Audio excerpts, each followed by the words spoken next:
자, 찬송가 342장입니다. 342장.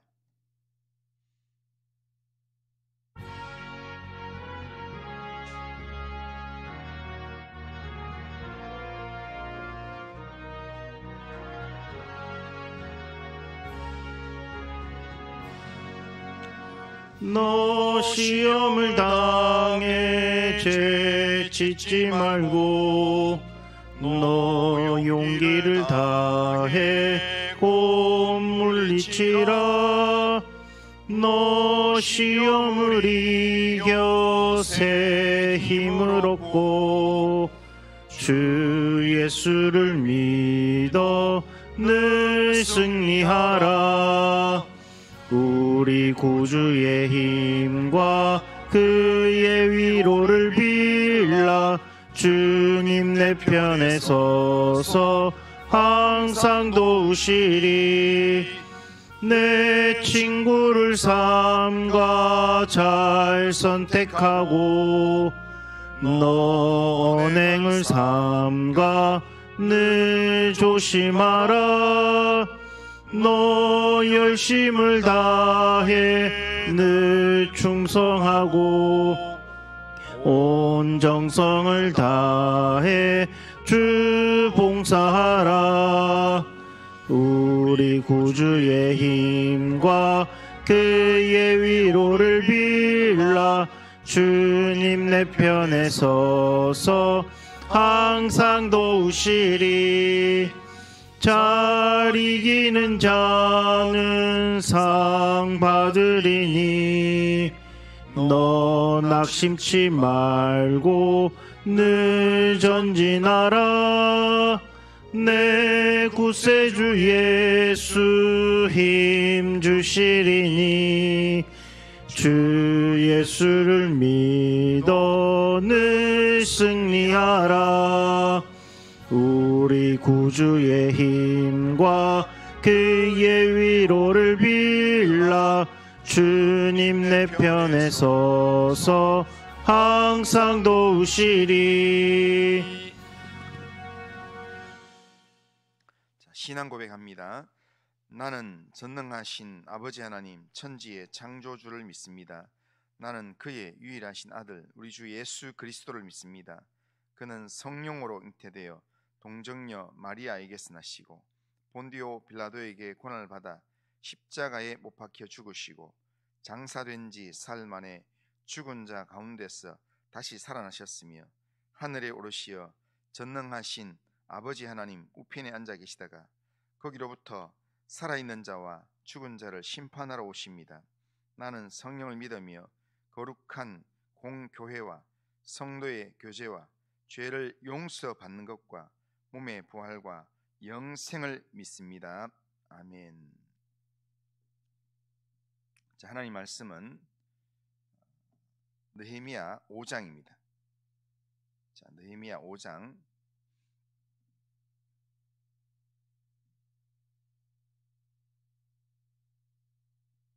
자, 느헤미야 5장 1절에서 13절까지만 읽겠습니다. 1절 13절.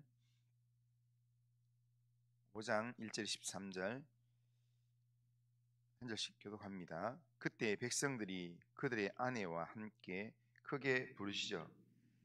그들의 형제인 유다 사람들을 원망하며 하는데 어떤 사람은 말하기를 우리와 우리 자녀가 많으니 양식을 얻어먹고 살아야 하겠다 하고 어떤 사람은 말하기를 우리가 밭과 포도원과 집이라도 저당 잡히고 이 흉년에 곡식을 얻자하고 어떤 사람은 말하기를 우리는 밭과 포도원으로 돈을 빚내어 왕에게 세금을 바쳤도다.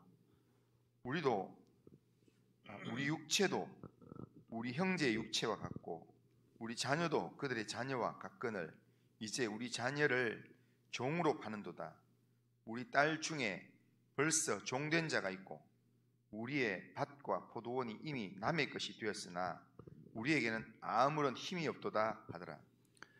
내가 백성의 부르짖음과 이런 말을 듣고 크게 노하였으나 깊이 생각하고 귀족들과 민장들을 꾸짖어 그들에게 이르기를 너희가 각기 형제에게 높은 이자를 취하는도다 하고 대회를 열고 그들을 쳐서 그들에게 이르기를 우리는 이방인의 손에 팔린 우리 형제 유다 사람들을 우리의 힘을 다하여 도로 찾았거늘 너희는 너희 형제를 팔고자 하느냐 더구나 우리의 손에 팔리게 하겠느냐 하매 그들이 잠잠하여 말이 없기로 내가 또 이르기를 너희의 소행이 좋지 못하도다. 우리의 대적 이방 사람의 비방을 생각하고 우리 하나님을 경외하는 가운데 행할 것이 아니냐. 나와 내 형제와 종들도 역시 돈과 양식을 백성에게 구워 주었거니와 우리가 그 이자 받기를 그치자.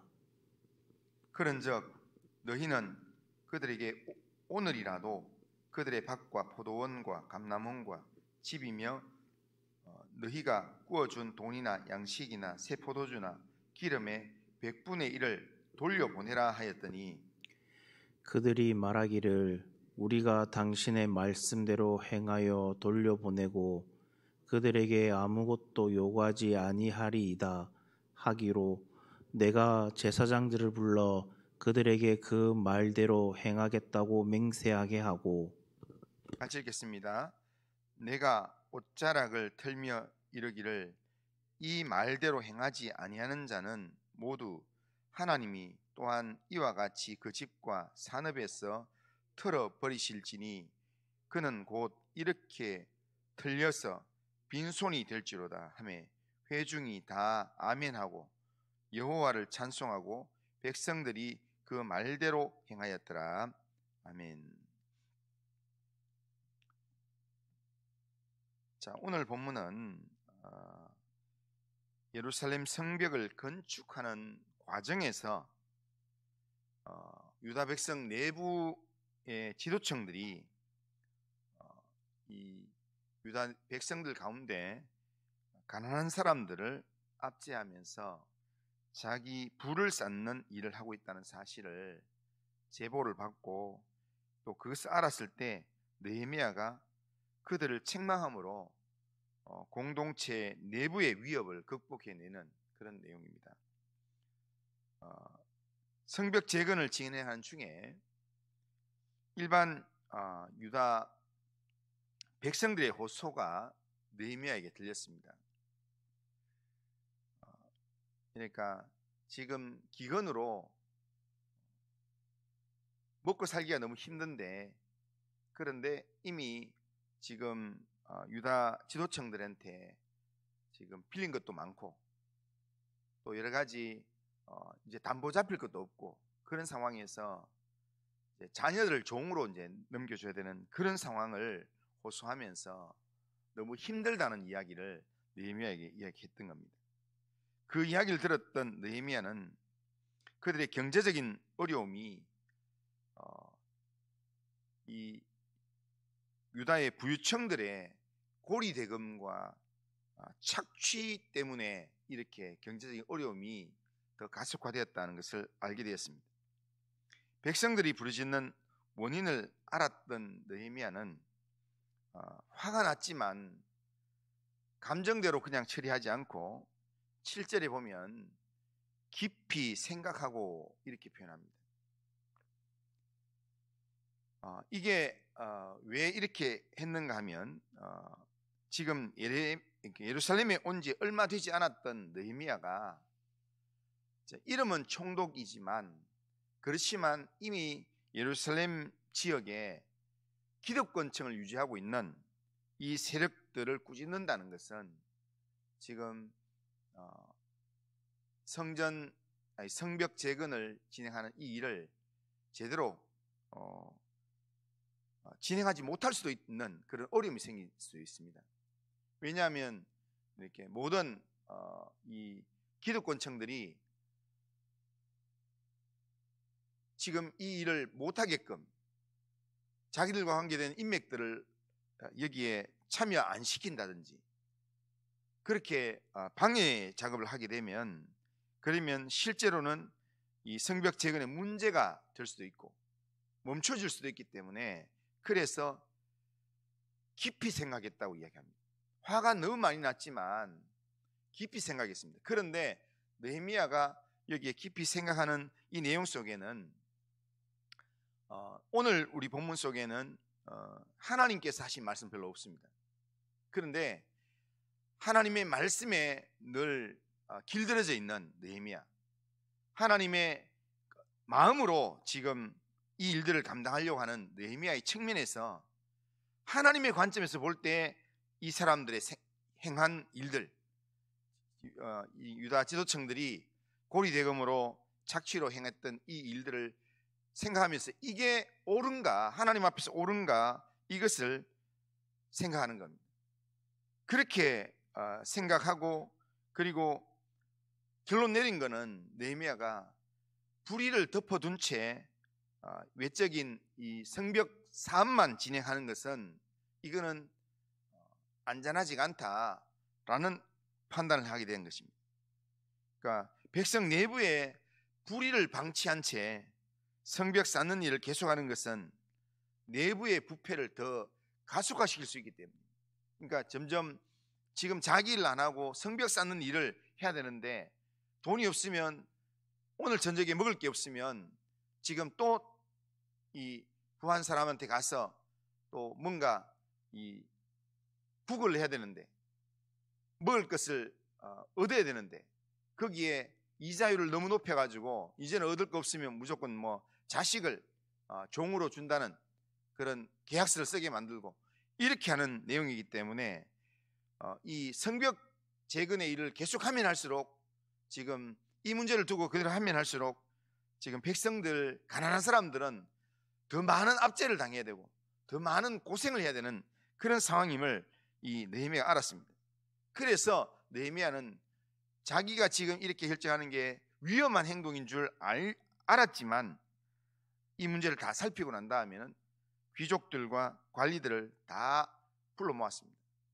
그리고는 고리대금으로 형제의 삶을 파괴했던 그들의 잘못을 호되게 책망을 했습니다. 그리고는 전체 집회를 열어서, 전체 이 회의를 열어서 이 문제를 전체가 알 수 있도록 공론화를 시켰습니다.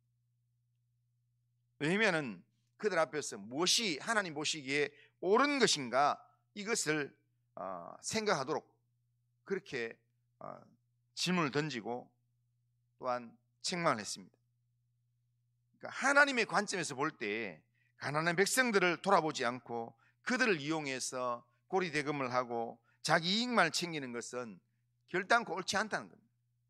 하나님은 신명기법에서 가난한 자, 연약한 자를 돌아보라고 그렇게 이야기했는데, 그런데 그렇게 그들을 이용해서 지금 어려운 시절에 더 이렇게 내 부를 축적하기 위해서 하는 이 모습이 하나님의 백성으로서, 귀한한 하나님의 백성으로서 옳지 않다 이겁니다. 그래서 그들을 향해 엄히 꾸짖습니다. 8절에 보면 우리는 이방인의 손에 팔린 우리 형제 유다 사람들을 우리의 힘을 다하여 도로 찾았거늘 너희는 너희 형제를 팔고자 하느냐, 더구나 우리 손에 팔리게 하겠느냐, 이러면 안 된다는 겁니다. 그리고는 9절에 11절 보면, 9절에 11절 보면 너희의 소행이 좋지 못하도다 그렇게 이야기하면서 우리의 대적 이방 사람의 비방을 생각하고 우리 하나님을 경외하는 가운데 행할 것이 아니냐, 나와 네 형제와 종자들도 역시 돈과 양식을 백성에게 구워 주었거니와 우리가 그 이자 받기를 그치자. 그런즉 너희는 그들에게 오늘이라도 그들의 밭과 포도원과 감람원과 집이며 너희가 구워준 돈이나 양식이나 새 포도주나 기름의 100분의 1을 돌려보내자. 가난하고 힘든 사람들이 하루하루 먹고 살기가 힘드니까, 그러니까 그 당시에 뭔가 좀 나눠줄 수 있는 사람 있다면 무조건 빌리러 가는 겁니다. 그러니까 그러다 보니까 느헤미야 이 집에도 와서 빌려갔습니다. 느헤미야도 이렇게 빌려줬습니다. 그런데 느헤미야가 이 사람들처럼 이렇게 과한 이자를 받고 이렇게는 하지 않았습니다. 그런데 지금 이런 여러 가지 일들이 어마어마한 이자를 받고 안 되면은 막 자식을 종으로 잡고 가옥을 빼앗고 이렇게 하니까, 그러니까 지금 이 느헤미야가 제안을 하기를, 이게 하나님 모시기 옳지 않다, 하나님을 경외함으로 행하자. 그러면서 나도 돈 빌려준 게 있으니까 우리 이자 받지 말자. 우리 동족에게는 이자를 받지 말라고 하는 신명기법에 따라서 이자를 받지 말자. 그리고 이자를 안 받는 정도가 아니라 다 어려우니까 지금 빌린 그 사람들이 빌려간 그 내용의 100분의 1을 1%를 그들에게 돌려주자. 그것을 지금 제안하는 겁니다. 지금 담보로 잡았던 이 모든 것들의 1%를 돌려주자라고 이야기합니다. 느헤미야의 이런 제안에 그들이 그렇게 하겠다 대답했을 때 느헤미야는 그들로 대제사장 앞에서 맹세하게 합니다.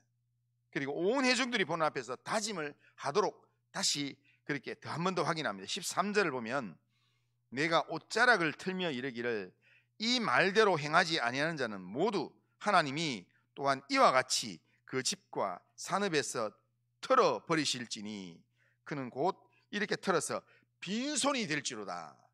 그렇게 해서 모두가 아멘하도록 만들었습니다. 모두가 거기에 맹세하도록 그렇게 만들었습니다. 그러니까 기득권층들이 나중에 딴소리 할 수 없도록 모든 백성들이 다 보는 앞에서 그렇게 아멘하도록 그렇게 결정을 했다는 겁니다. 그런데 느헤미야의 이 제안은 대단한 희생을 감수해야 하는 제안이기 때문에, 또 기득권층들이 자기의 손해를 감수해야 되는 내용이기 때문에 쉽게 수긍할 수 없는 그런 제안이었을 것입니다.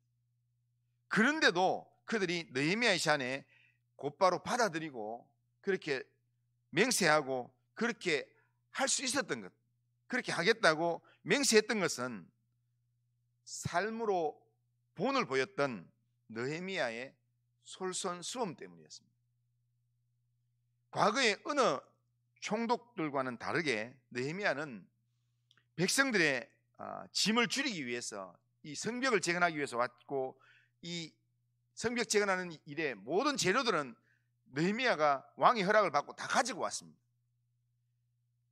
그러니까 백성들은 몸으로만 헌신하면 되는데, 그런데 몸으로 헌신하는 동안에 먹고 사는 게 없기 때문에 어렵기 때문에 이 느헤미야가 자기의 사제를 틀어가지고 총독의 녹을 안 받고, 그리고 또한 자기의 이 애굽 바사에서 자기가 벌었던 자기의 재산을 틀어서 하루에 백성들에게 그가 먹였던 음식이 어마어마했습니다. 자, 18절에 보면, 우리 읽지는 않았지만 18절에 보면 이렇게 합니다. 매일 나를 위하여 소 한 마리와 살찐 양 6마리를 준비하며 닭도 많이 준비하고 열흘에 한 번씩은 각종 포도주를 감추었나니, 그렇게 말씀합니다. 그러니까 지금 느헤미야가 백성들을 반은 일하게 만들고 반은 경비를 하게 만들면서 경비하는 사람들의 식사는 지금 느헤미야가 다 책임을 졌습니다.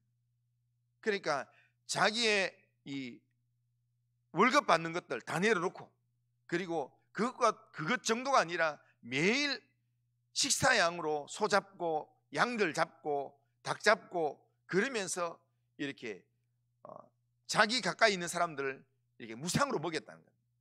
이렇게 솔선수범하는 이런 느헤미야의 이 삶은 하나님의 뜻을 이루기 위해서 신명기법에서 가난한 자, 연약한 자를 도와주는 그런 삶을 살라는 말씀대로 살아가는 삶이었습니다. 그런데 이렇게 자기 희생을 하면서 솔선수범하는 이 느헤미야의 삶이 유다 백성들 전체의 마음에 감동을 주었고, 그리고 기득권층들의 마음에 감동을 주었던 겁니다. 그래서 어려운 백성을 위하여서 희생적 결단을 동참하게끔 그렇게 만들었습니다. 느헤미야의 이 솔선수범의 삶이 백성 내부에 미룰 수 없는 이 고질적인 문제를 이렇게 해결하는데 하나의 이 도움이 되었다는 겁니다. 그래서 모두가 한 마음으로 이 문제를 해결하면서 그러면서 모두가 다 성전 재건의 일들을 집중하게 되었습니다. 그래서 52일 만에 성벽 재건이 완성된 것입니다. 하나님의 일도 중요하지만 내부의 이 불의를 덮어두면서 내부에 하나님 보시기에 악한 일들을 행하면서 그러면서 그걸 덮어두고 하나님의 일을 진행하는 것, 그것은 잘못된 것이라는 겁니다. 교회 안에서 일어나는 모든 문제는 주님의 마음으로 보고 주님의 마음으로 결단을 해야 합니다. 그리고 느헤미야처럼 내가 먼저 희생하고 내가 먼저 섬기는 삶을 결단하고 살아야 합니다.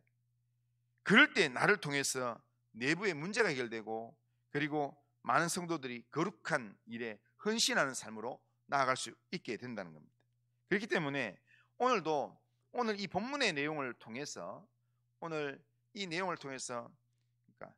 하나님이 우리에게 이렇게 살아라 이렇게 말씀하는 내용은 하나도 없습니다. 그런데 하나님의 마음을 알았던 구약 신명기의 말씀을 알았던 느헤미야가 삶으로 보여주는 하나님의 이 말씀에 대한 우리에 대한 이 본보기, 이 내용이 오늘 우리에게 이렇게 살라고 우리에게 도전하는 내용이라 할 수 있습니다. 오늘 이 하루를 살면서 우리는 이